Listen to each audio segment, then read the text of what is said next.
I think it's important to, for journalists, very important. I think all these stories speak to context. I think the news story always starts with the history. And my concern is that journalists generally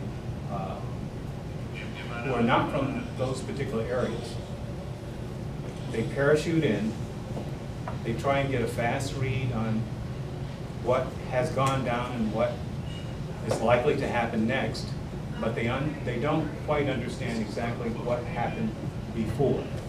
So to the doctor's point of view,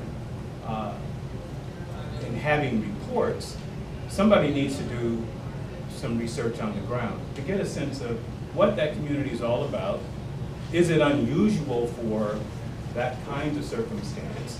And what are the citizens really saying? What have they been saying? What have been the announced and written concerns from the people themselves?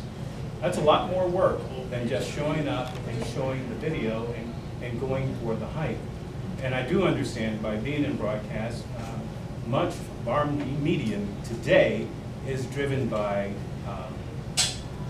ratings, which won't leave you on the story very long, because there's always a new story, and before you can tell the story, you're off to something else.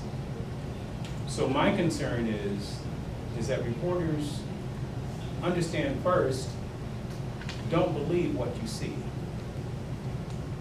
Don't believe your lying eyes. For this panel, Ferguson, there was a lot of screaming by non-reporters.